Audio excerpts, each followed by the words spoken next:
오늘 하나님 말씀은 창세기 15장 1절에서 21절까지 말씀입니다. 창세기 15장 1절부터 21절까지 저 한 절 여러분 한 절 교독하겠습니다. 저부터 읽겠습니다. 이후에 여호와의 말씀이 환상 중에 아브라함에게 임하여 이르시되 아브라함아 두려워하지 말라. 나는 내 방패요 너의 지극히 큰 상급이니라.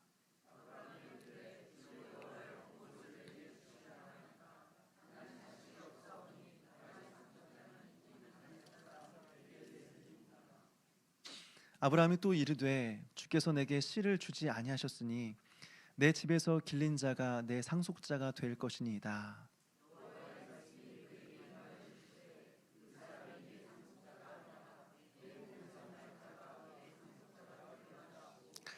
그를 이끌고 밖으로 나가 이르시되 하늘을 우러러 무뼈를 셀 수 있나 보라.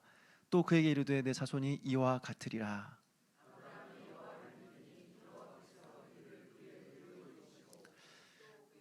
또 그에게 이르시되 나는 이 땅을 내게 주어 소유를 삼게 하려고 너를 강을대아인의 우르에서 이끌어낸 여호와니라.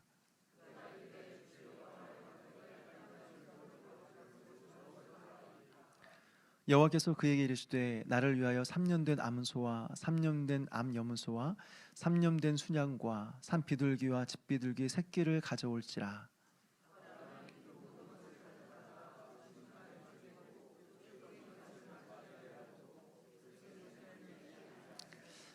솔개가 그 사체 위에 내릴 때에는 아브라함이 쫓았더라.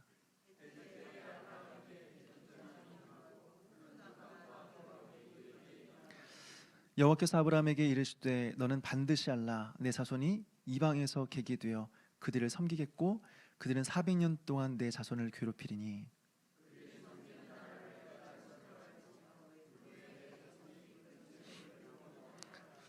너는 장수하다가 평안히 조상에게로 돌아가 장사될 것이요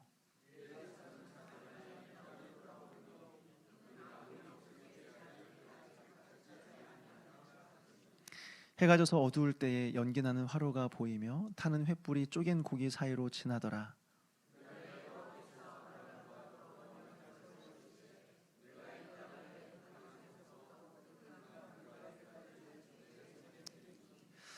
곧 겐 족속과 그니스 족속과 감못 족속과 같이 읽겠습니다. 아모리 족속과 가나안 족속과 기르가스 족속과 여부 족속의 땅이니라 하셨더라. 한번 기도하시겠습니다. 하나님 아버지, 오늘 우리를 또 부르시고 예배 가운데 불러 말씀 앞에 서게 해 주심을 감사드립니다. 이제 하나님 말씀 앞에 섭니다. 우리에게 들을 귀와 듣는 마음 허락하여 주시고 간절한 마음으로 하나님을 찾을 때에 말씀을 통하여 찾아오신 하나님을 만나고 우리가 말씀의 인도하심을 따라 살아가는 은혜가 있을 수 있도록 도와주시옵소서. 감사드렸고 예수님의 이름으로 기도합나이다. 아멘. 계속해서 아브라함에 대해서 우리가 살펴보고 있는데요. 특별히 오늘은 여러분들과 함께 두려운 밤을 지날 때 이 말씀을 좀 여러분들과 나누고자 합니다. 오늘 우리가 함께 읽은 이 본문의 배경은 창세기 14장인데 이 창세기 14장을 보게 되면 여러 나라들 사이에서 전쟁이 일어납니다. 그냥 보면 아무리 봐도 이게 무슨 내용인지 잘 모르겠어요. 몰라요. 간단히 설명하자면 아브라함이 머물던 가나안 땅에 9개의 나라가 있었습니다. 정확히 말하자면 나라라기보다는 부락, 동네 정도가 돼요. 그 지역 사람들은 원래부터 좀 과장이 심합니다. 갈릴리 호수인데 그 사람들은 그 호수를 바다라고 불러요. 그리고 또 우리가 볼 때는 그냥 동산이에요.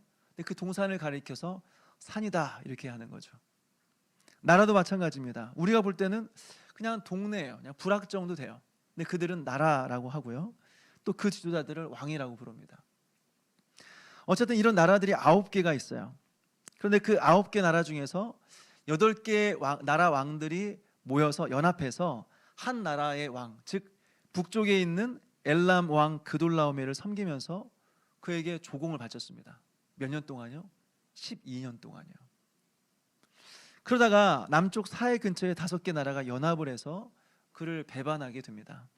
그 결과 엘람 왕 그돌라오멜이 나머지 북쪽에 있는 3개의 나라와 연합해서 배반한 5개 나라의 동맹국과 싸우는 거죠. 이게 창세기 14장의 내용입니다. 근데 여러분, 그 싸움의 결과가 어떻게 되었을까요? 이 배반한 5개 나라 동맹국이 엘라만 그돌라오멜이 이끄는 그 북쪽 연합군에게 참패를 당해요. 그 결과 남쪽에 있는 수많은 사람들을 포로로 끌고 가고, 그리고 가면서 그들의 재산을 다 빼앗아서 갑니다. 근데 그때 누구도 끌려가요? 아브라함의 조카 롯도 끌려갑니다. 이 소식을 들은 아브라함이 이 소식을 듣자마자 아브라함은 집에서 훈련시킨 318명을 데리고 이제 쫓아가죠. 그래서 끌고 간 사람들을 다 되찾아오고 또 빼앗긴 재물들을 다 되찾아옵니다. 그리고 롯도 함께 구해오는 거죠. 여러분, 정말 놀랍지 않습니까? 저 같았으면 절대로 저는 롯을 구하러 가지 않을 것 같아요. 왜 그러냐면 첫 번째로는 싸움에서 이길 확신이 없어요. 이길 거라는 보장이 없어요. 아무리 그 당시 나라가 작다고 할지라도 4개의 나라가 연합한 연합군입니다. 무엇보다 아브라함은 전쟁에서 나가서 싸워본 적이 없어요. 싸워서 이겨본 경험이 없습니다. 그러니까 사실은 굉장히 위험한 일이다고 하는 것이죠. 또 롯이 얼마나 또 이렇게 좀 꼴보기 싫습니까? 우리가 지난주에 살펴보았던 것처럼 소유가 너무 많아졌어요. 아브라함의 종들과 롯의 종들 사이에서 싸움이 일어났습니다. 그것 때문에. 그러면 누가 먼저 이 문제를 나서서 해결해야 돼요? 롯이, 조카 롯이 해결해야죠. 근데 가만히 있는 것입니다. 그러니까 아브라함이 나서서 이 문제를 해결해요. 네가 좌하면 나는 우하고, 네가 우하면 내가 좌하리라. 우리가 같은 공간에 있을 수 없으니 우리가 헤어져 가야 되는데 네가 먼저 선택해라. 그럼 어떻게 해야 돼요? 아유, 삼촌 무슨 말입니까? 삼촌이 먼저 선택하시죠. 이게 아니라 자기가 먼저 선택하는데 가장 좋은 땅을 선택해요. 그리고 아브라함은 굉장히 척박한 땅에 머물게 됩니다. 그러니까 사실 인간적으로 봤을 때 얼마나 꼴보기 싫어요. 저 같았으면 롯이 잡혀갔다는 소식을 듣고는 잘됐다. 내가 그럴 줄 알았다. 그동안의 은혜도 모르고 좋은 땅을 선택해서 떠나다니 참 고소하다. 아마 이렇게 생각했을 것 같아요. 근데 아브라함은 어떻습니까? 한 번도 싸워본 적이 없는 그 노인이 조카를 구해보겠다고 사람들 이끌고 쫓아가는 거예요. 여기서 우리는 2가지 정도를 생각하게 되는데요. 첫째로, 고난이 고난이 아니고 복이 복이 아니다 라고 하는 것입니다. 한번 생각해 보십시오. 아브라함은 롯과의 갈등 때문에 롯과 헤어졌습니다. 그래서 롯은 어디로 가는가? 사해 주변의 소돔과 고모라 땅으로 갑니다. 다시 말해서 수량이 풍부하고 가축을 기르기에 굉장히 좋은 목초지가 있는 땅으로 떠나게 되죠. 그래 아브라함은 척박한 땅으로 갑니다. 이것만 보면, 여기까지만 보면 어떻습니까? 롯이 성공한 것이고 아브라함은 실패한 것입니다. 롯은 성공한 사람이고 아브라함은 실패한 사람이에요. 여기까지만 보면. 그런데 나중에 어떻게 돼요? 이 둘의 상황이 역전이 돼요. 성공한 것 같았던 롯은, 좋은 땅을 차지했던 롯은 포로로 끌려갈 만큼 아무런 힘도 없고 연약한 존재가 되었고, 아브라함은 척박한 땅에 있는 실패한 것 같은 아브라함은 어땠습니까? 5개의 연합군을 이긴 이 4개의 연합군을 한순간에 무너뜨리는 굉장히 강력한 힘을 가진 사람이 되었다라고 하는 것이에요. 여기서 우리는 무엇을 깨닫습니까? 끝난 게 아니에요. 여러분, 끝난 게 아니에요. 그러니까 지금의 현실을 바라보면서 우리의 인생을 결정 지으려고 하지 마십시오. 요즘 애들 사이에서 자주 사용하는 말이 있는데, 망했다는 말을 그렇게 자주 사용하더라고요. 좀만 안 되면 망했다. 오늘 늦었네. 학교 지각했네. 망했다. 숙제 못했네. 망했다. 시험을 못 봤네. 망했다. 망했다는 말 자주 써요. 그래서 제가 애들한테 말했습니다. 얘들아, 그리스도인들은 망했다는 말 쓰는 거 아니야. 그리스도인들은 안 망해. 하나님을 알지 못하는 세상 사람들은 망할지 모르겠지만 하나님의 자녀들은 하나님께서 망하도록 내버려 두지 않아. 그러니까 망했다는 말 쓰지 마. 여러분, 우리가 살아가다 보면 이런 경험 있지 않습니까? 분명히 내가 복이라고 생각했던 것들이 나중에 보니까 나에게 고난이 되는 거예요. 또 분명히 이건 나에게 고난이에요. 나중에 보니까 이 고난이 우리에게 복으로 다가올 때가 있지 않습니까? 그러니까 여러분, 끝날 때까지 끝난 게 아니에요. 복이 아니고 고난이 아니에요.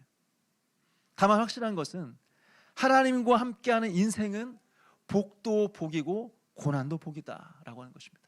왜요? 하나님께서 우리의 복이 되시기 때문에 그렇습니다.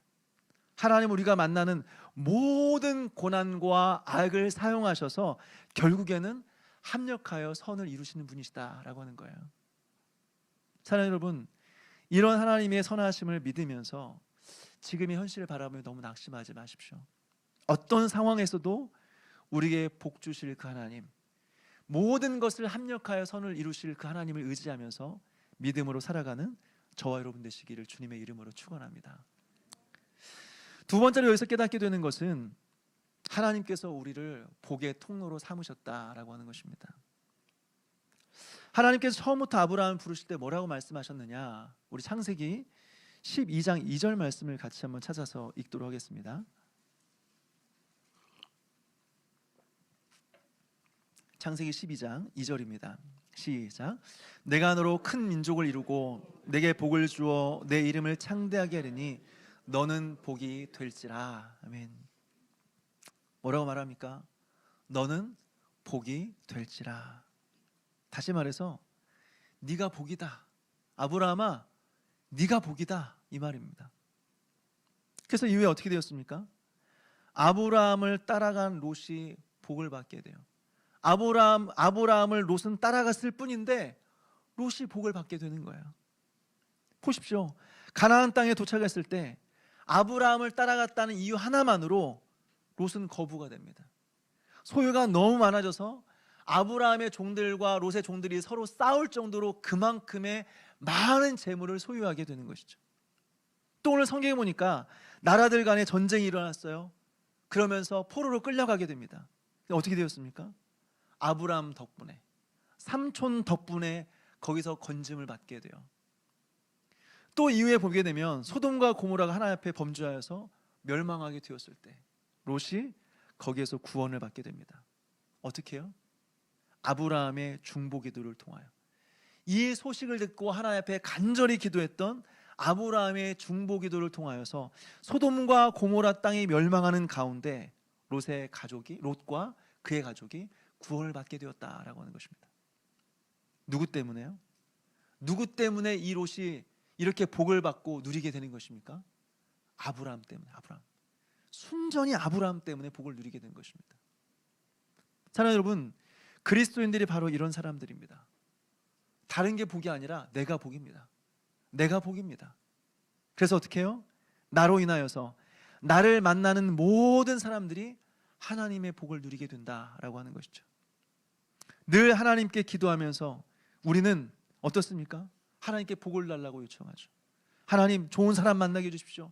좋은 학교 가게 해주십시오. 좋은 직장 가게 해주십시오. 우린 기도합니다. 근데 여러분, 아니에요. 우리가 복이에요. 우리가 하나님 앞에 바로 서 있으면 우리가 서 있는 곳이 축복의 땅이 되는 것입니다. 그 나와 함께 있는 모든 사람들이 복을 누리게 되는 것입니다. 그런데 우리가 하나님 앞에 불신앙과 불순종의 삶을 살아간다면 축복의 땅도 기근의 땅이 되는 것이죠. 그것은 누구에게 달려있어요? 그건 나에게 달려있는 것입니다. 나에게 달려있는 것입니다. 그러니 여러분, 하나님께 복을 달라고 하지 말고 나로 인해서 모든 사람들이 복을 누리게 해달라고 기도하십시오. 여러분 때문에 여러분의 가정이 복을 받고, 여러분 때문에 여러분이 있는 그 직장이 복을 받고, 여러분 때문에 여러분의 셀들이 복을 누리고, 여러분 때문에 여러분의 자녀들이 복을 누리게 되는 그런 은혜가 저와 여러분에게 있게 되기를 주님의 이름으로 축원합니다. 이어서 창세기 15장 1절 말씀을 같이 한번 읽겠습니다. 15장 1절 시작. 이후에 여호와의 말씀이 환상 중에 아브라함에게 임하여 이르시되 아브라함아 두려워하지 말라. 나는 내 방패요 너의 지극히 큰 상급이니라. 아멘. 오늘 이 말씀을 읽어보면 이 일 후에 아브라함이 큰 두려움에 사로잡혔다는 사실을 알게 됩니다. 그래서 하나님께 찾아오셔서 아브라함아 두려워하지 말라 말씀하시는 것이죠. 근데 여러분 참 이상하지 않습니까? 방금 전에 무슨 일이 있었죠? 엄청난 승리가 있었습니다. 아브라함이 집에서 훈련시킨 318명을 데리고 5개의 연합군을 무너뜨린 4개의 연합군과 싸워서 이긴 것입니다. 그래서 빼앗긴 사람들과 빼앗긴 물건들을 전부 다 되찾아오는 것이에요. 그리고 돌아올 때 수많은 사람들이 승리하고 돌아오는 아브라함을 환영했어요. 기뻐해 주었어요. 이게 방금 전에 있었던 일입니다. 그런데 뭐가 두려울 게 있어요? 뭐가 무서울 게 있어요? 바로 그돌라오멜의 보복이 두려운 거죠. 보복이 두려운 거죠. 또 한 가지, 무엇보다 그 주변에 9개의 나라가 있다고 말씀을 드렸지만 또 그 외에 어떤 나라가 있는지 알지 못해요. 그런 나라에게 아브라함이 알려주는 것은 여러분 좋은 일이 아닙니다. 아브라함은 그곳에서 이방인으로 있었어요. 외딴 그런 이 곳에서 홀로 남겨져 있는 것입니다. 그러니까 사실은 나대지 말고 조용히 있어야 안전한 것입니다. 그런데 이번 일을 계기로 해서 아브라함의 이름이 만천하에 공개가 된 것입니다. 아브라함의 존재가 만천하에 드러나게 된 거예요. 그러니까 어떤 어려움을 만날지 예측할 수 없는 것입니다. 어떤 강력한 적이 자기를 쳐들어올지 알 수가 없는 상황이에요. 여러분, 여기서 우리는 무엇을 깨닫습니까? 이 땅에서의 승리가, 이 땅에서의 성공이 항상 좋은 결과만 가져오는 것은 아니다라고 하는 것입니다. 여러분, 우리가 이 세상에 성공하면 사람들이 좋아할 것 같죠? 안 좋아합니다. 이 세상에 성공하면요, 승리하면 사람들이 안 좋아해요. 시기하고 질투합니다. 여러분, 교회라고 다를 것 같습니까? 교회 안에서 똑같아요. 적당히 성공하면 사람들이 좋아하지만 너무 잘 되면 사람들이 시기하고 질투합니다. 사람들이 있는 곳이라면 어디든 똑같아요. 우리가 성공하는 거 별로 안 좋아해요. 그래서 옛말에 사촌이 땅을 사면 어떻게 된다고요? 배가 아프대요. 사촌이 땅을 사면 배가 아프대요. 초등학생들은 다르게 이야기하더라고요. 요즘 초등학생들에게 사촌이 땅을 사면 물어보니까 뭐라고 답변하냐면 가본다. 사촌이 땅을 사면 가본다. 초등학생들은 그래요. 근데 세상은 그렇지 않습니다. 사촌이 땅을 사면 배가 아프다. 그래서 여러분, 이 세상에서의 승리와 이 세상에서의 성공이 항상 좋은 것만 아니에요. 무엇보다 승리한 이후에도 우리는 큰 두려움을 만날 수 있습니다. 여러분, 승리와 두려움은 서로 다른 것 같죠? 아닙니다. 사실 승리의 기쁨과 두려움은 항상 같이 있습니다. 믿음과 의심도 항상 같이 있는 것입니다. 여러분, 이것이 인간이에요.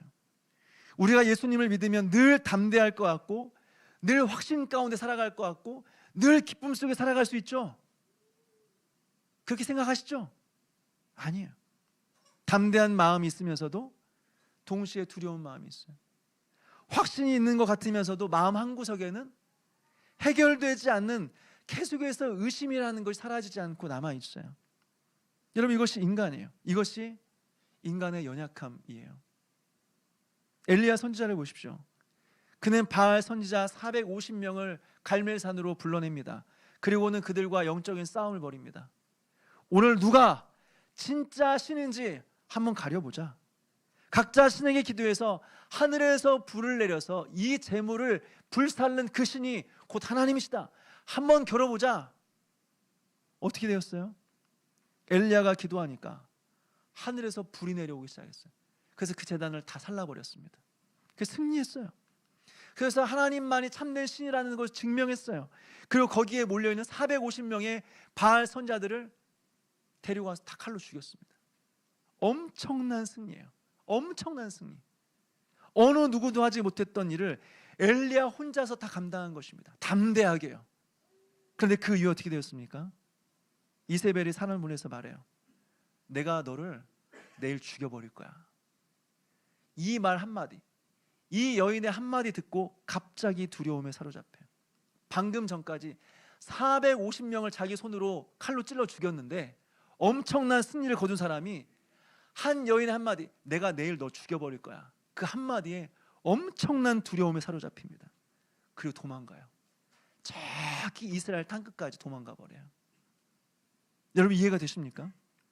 엄청난 승리를 거둔 이후에 두려움에 사로잡혀서 도망가는 엘리야가 이해가 되십니까? 이것이 인간이에요, 여러분. 이것이 인간의 연약함이에요. 우리에게는 항상 담대함과 두려움이 공존해요. 강함과 약함이 함께 있어요. 믿음과 의심이 늘 함께 있어요. 이때 중요한 것이 무엇이냐? 여러분, 이때 중요한 것은 두려움을 사라지게 만드는 것이 아닙니다. 우리 안에 두려움은 사라지지 않아요, 여러분. 물론 두려움이 없는 사람도 있어요. 두려움이 아예 없는 사람이 있습니다. 미친 사람이에요. 미친 사람은 두려움이 없어요. 그렇지만 그 외의 모든 사람들은, 멀쩡한 정신을 가지고 살아가는 모든 사람들은 마음에 두려움이 있어요. 두려움은 사라지지 않아요. 그러니까 핵심은 무엇이냐? 두려움을 없애는 게 아니에요. 중요한 것은 그 두려움을 가지고 하나님 앞에 나아가는 것입니다. 문제는 무엇입니까? 사람들은 그렇게 생각하지 않아요. 우리에게 인생의 두려움이 몰려오면, 인생의 두려운 밤이 몰려오면 우리는 오히려 정반대로 해요. 내가 지금 교회 다닐 때야 지금? 내가 지금 한가하게 지금 앉아서 신앙생활할 때야? 라고 생각하는 거죠. 그래서 하나님을 의지하지 않고 사람을 의지해요. 기도하지 않고 방법을 찾아요. 사랑하는 여러분, 우리에게 인생에 두려움이 있습니까? 그리고 인생에 두려운 밤을 지나고 있습니까? 이럴 때일수록 거미줄 같은 신앙이라도 붙들어야 되는 것입니다. 그리고 더 열심히 교회에 나와서 은혜의 수단에 참여해야 되는 것입니다. 예배하고 기도하고 믿음의 사람들과 교제하면서 하나님을 붙들어야 되는 것입니다. 그런 저와 여러분 되시기를 주님의 이름으로 축원합니다. 이어서 살펴보고 싶은 것은 인생의 두려운 밤을 만난 아브라함에게 오늘 하나님은 찾아오십니다. 그리고 말씀하십니다. 아브라함아, 두려워하지 말라. 내가 너의 방패다 라고 하는 것입니다. 내가 너의 방패다. 여러분, 이 말씀 앞에서 아브라함의 두려운 문제가 해결되었을까요? 두려워하지 말아라. 내가 너의 방패다. 이 한마디에 아브라함의 두려움이 사라졌을까요? 사라졌습니다. 한순간에 두려움이 사라져버렸어요. 어떻게 알 수 있습니까? 창세기 15장 2절 말씀 같이 한번 읽겠습니다. 창세기 15장 2절 시작. 아브라함이 이르되 주 여호와여 무엇을 내게 주시려나이까? 나는 자식이 없사오니 나의 상속자는 이 다메섹 사람 엘리에셀이니이다. 아브라함이 지금 무슨 이야기하고 있습니까? 자식 이야기하고 있어요. 그 나에게 언제 자녀를 주실 것입니까? 이렇게 말하고 있는 것이죠. 여러분, 만약 아브라함이 두려움에 아직도 사로잡혀 있었다고 한다면, 그래서 이 두려움의 문제가 해결되지 않았다고 한다면 이런 자녀 문제 말하고 있을까요? 아니죠. 오히려 하나님 도대체 어떻게 하실 건데요? 어떻게 나의 두려움의 문제를 해결해 주실 건데요? 이렇게 반문해야 맞지 않을까요? 그런데 두려움의 문제를 이야기하잖아요. 다른 이야기합니다. 자녀의 문제를 이야기해요. 무엇을 보여줍니까? 이제 두려움의 문제는 끝났다는 거예요. 두려움의 문제가, 내 안에 있는 두려움 문제가 끝났다는 것입니다. 여러분, 두려움이라고 하는 것은 사실 오랜 시간에 걸쳐서 오는 것이 아니죠. 한순간에 찾아와서 우리의 마음을 사로잡아 버립니다. 이것이 두려움입니다. 사람이 두려움에 사로잡히면 정상적인 생각을 못합니다. 분명 나에게 안 좋은 일이 일어날 거야. 나는 아무것도 할 수 없어. 뭘 해도 나 안 될 거야. 나에게 가장 나쁜 일들만 골라서 나에게 일어날 거야. 이제 나는 끝났어. 나 망했어. 그런 부정적인 생각들이 우리의 마음을 채우죠. 그리고 우리의 믿음조차 흔들리기 시작합니다. 하나님에 대한 의심이 우리의 마음을 가득 채우기 시작합니다. 하나님은 없어. 하나님이 있다고 할지라도 하나님은 나에게 아무런 관심이 없을 거야. 하나님도 나를 버렸을 거야. 이제 다시 나는 하나님께로 돌아갈 수 없어. 이런 생각이 한순간에 내 마음 가운데 찾아와서 내 마음과 생각을 사로잡아 버립니다. 내 생각을 지배합니다. 그래서 아무것도 못하게 만듭니다. 근데 여러분, 이 두려움이 언제 사라집니까? 하나님의 말씀 앞에서 사라지는 것이죠. 오늘 아브라함을 보십시오.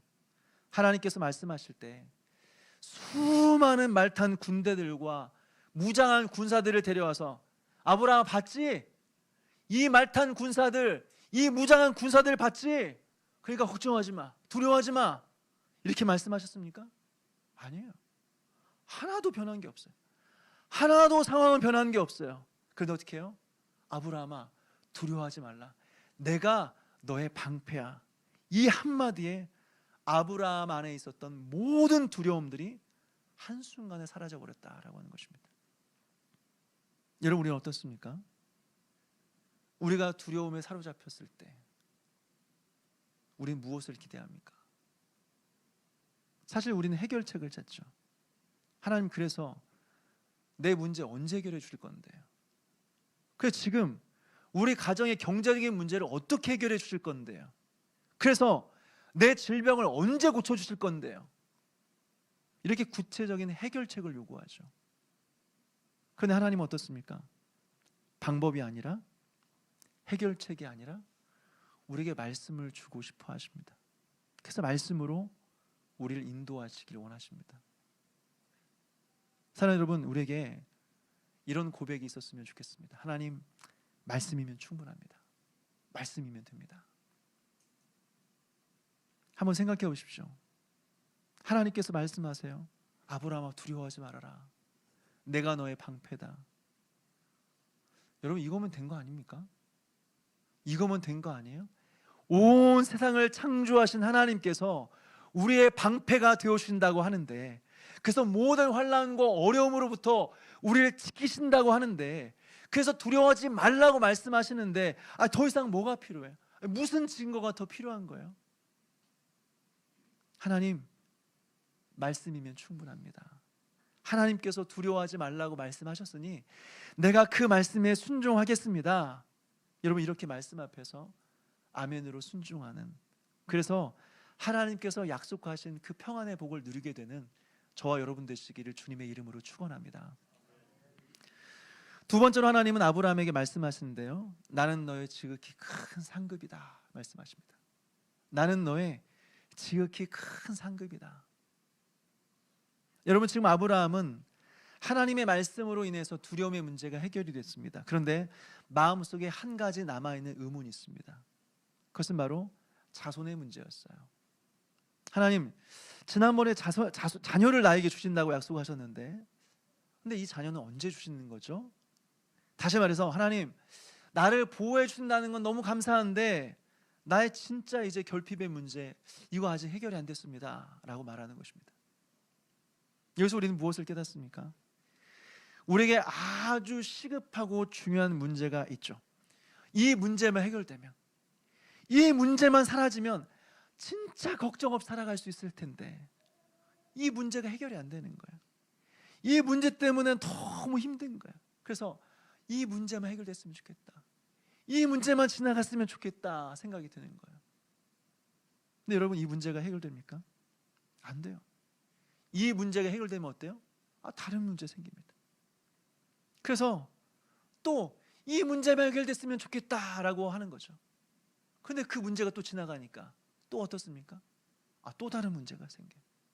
최근에 수험생들이 수능을 봤죠. 수험생들은 마음속에 생각할 거예요. 수능만 끝나면 좋겠다, 이 수능만 끝나면 너무 좋겠다, 이 수능만 끝나면 뭐라도 할 수 있겠다 생각하는 거죠. 근데 끝났어요. 근데 어떻습니까? 끝났습니까? 안 끝났어요. 또 대학교 들어가야죠. 또 취업해야죠. 그래서 취업만 하면 좋겠다, 정말 직장만 들어가면 소원이 없겠다 라고 말합니다. 직장에 들어갔어요. 끝납니까? 안 끝나요. 또 결혼해야죠. 결혼의 문제가 남았습니다. 결혼만 하면 좋겠다, 좋은 사람 만나서 결혼하면 정말 좋겠다, 열심히 짝을 구하고 기도하고 그래서 만나서 결혼합니다. 근데 끝났습니까? 결혼하니까 너무 걱정 근심 없이 너무 행복하게 하루하루 살고 계십니까? 아니에요. 안 끝나.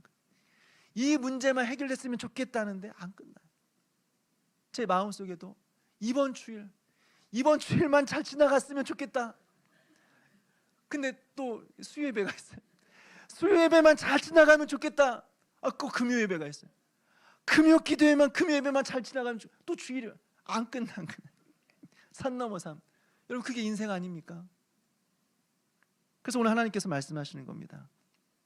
아브라함아, 나는 너의 지극히 큰 상급이다. 지극히 큰 상급. 무슨 말이에요? 아브라함아, 자녀? 땅? 아브라함아, 내가 너의 상급이야. 자녀의 문제가 아니라, 땅의 문제가 아니라 내가 너의 지극히 큰 상급이야 라고 말씀하시는 겁니다. 여러분이 사실을 깨닫지 못하면요, 이 세상에서 아무리 많은 것을 가지고 아무리 많은 것을 성취해도 만족이 안 돼요. 늘 불안할 수밖에 없어요. 그래서 시편 73편에서 시인은 고백합니다. 73편 28절 말씀 한번 찾아서 읽어볼까요?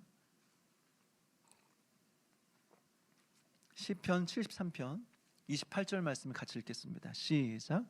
하나님께 가까이함이 내게 복이라.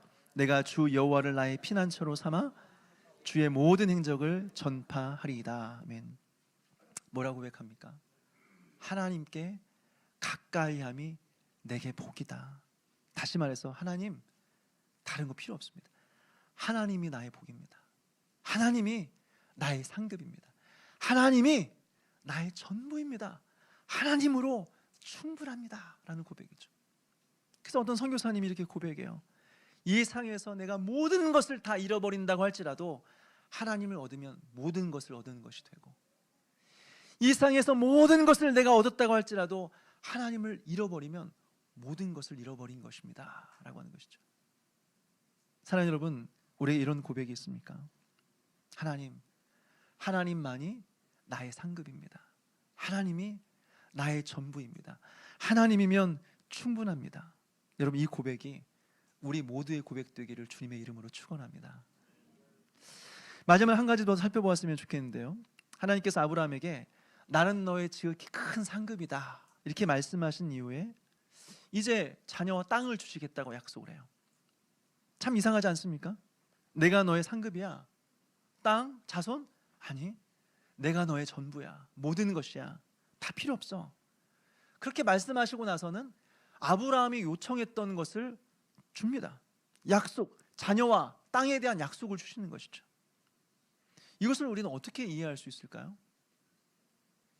한번 생각해 보십시오. 우리가 문제가 있어서 하나님께 옵니다. 하나님, 이번만 도와주시면, 이 문제만 해결되면 내가 하나님 잘 믿겠습니다.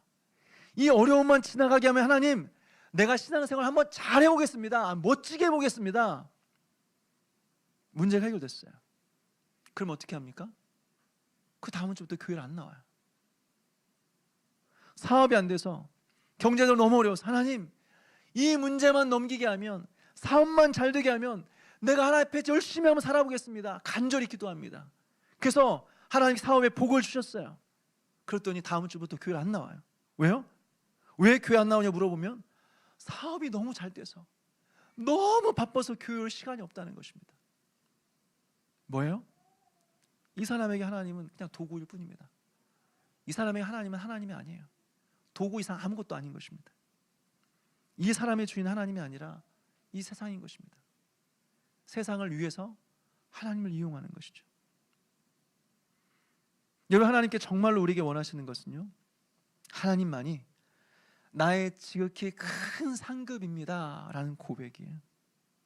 그러면 하나님은 이후에 하나님께 나의 모든 문제를 기꺼운 마음으로 해결해 주시는 것이죠. 그래서 오늘 성경을 보게 되면 하나님께서 나는 너의 지극히 큰 상급이다 말씀하신 이후에 자손을 주기로 약속하는 것입니다.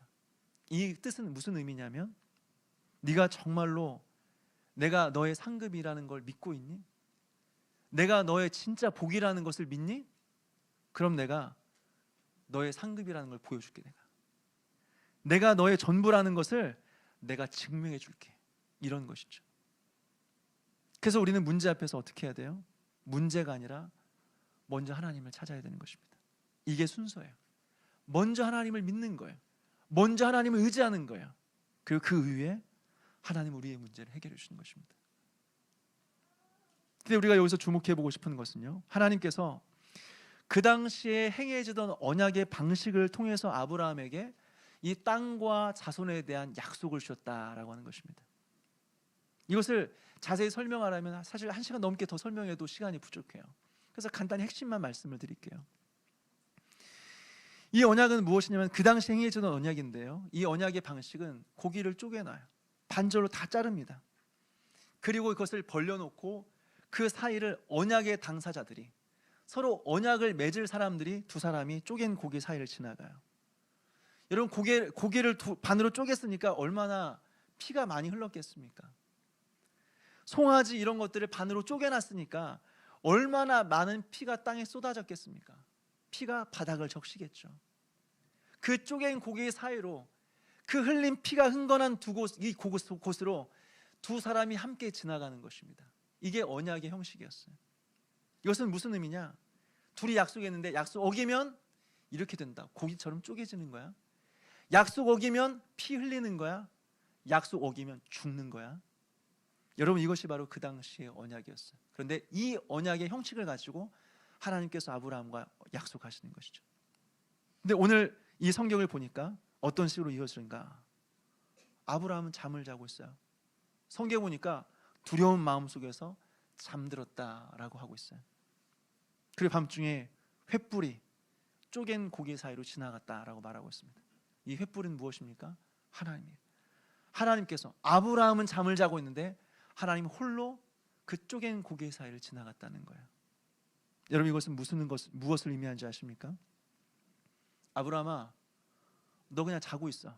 너 가만히 있어. 너 아무것도 안 해도 돼. 이 약속은 반드시 내가 지킬 거야. 이건 네가 지키고 안 지키고의 문제가 아니야. 너하고 상관없어. 네가 혹시나 이 약속을 다 잊어버린다고 할지라도 난 잊어버리지 않아. 이 약속 반드시 이룰 거야. 내가 목숨 걸고 맹세할게. 이런 의미죠. 여러분, 이것이 바로 오늘 언약에서 말해주고 있는 것입니다. 하나님께서 아브라함을 통해서 자손을 주시기로 약속하시고 땅을 주시기로 약속하셨는데 이 약속을 반드시 이루어 주겠다, 목숨 걸고 이 약속을 지키겠다 맹세하는 것이다 라고 하는 것이죠. 여러분, 우리 하나님은 이 약속을 오늘 우리에게 그대로 적용하십니다. 오늘 하나님은 하나님의 구원을 오늘 우리에게 이렇게 약속하고 계시는 거예요. 재현아, 너 가만히 있어. 너 가만히 있어. 잠자고 있어. 내가 반드시 너 구원할 거야. 이건 네가 율법을 지키고 안 지키고의 문제가 아니야. 이건 너하고 상관없어. 네가 혹시 이 약속을 잊어버리고 매일 율법을 어기면서 불순종하는 삶을 살아갈지라도 상관없어. 네가 이 약속 어겨도 나는 이 약속 이룰 거야. 내가 목숨 걸고 지킬게. 내가 목숨 걸고 이 약속을 지킬게. 그 하나님 어떻게 하십니까? 우리는 날마다 율법을 어겨요.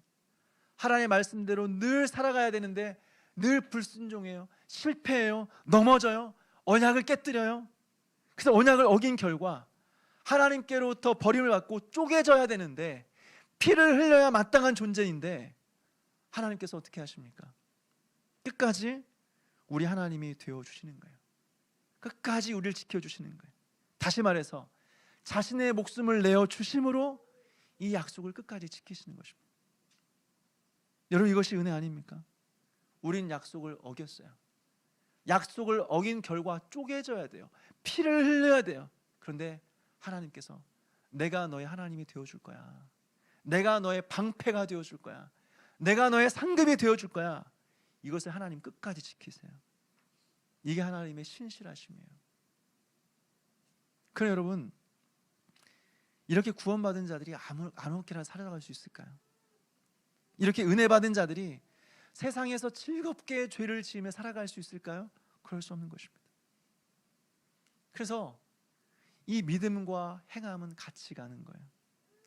선한 행위로 구원에 이른다는 말이 아니라 구원받은 자들, 이렇게 놀라운 은혜를 받은 자들은 선한 양심을 가지고 이 땅에서 선하게 살아갈 수밖에 없는 거예요. 왜? 놀라운 은혜를 알기 때문에, 놀라운 구원의 은혜를 경험했기 때문에 그렇게 된다라고 하는 것이죠. 말씀을 정리합니다.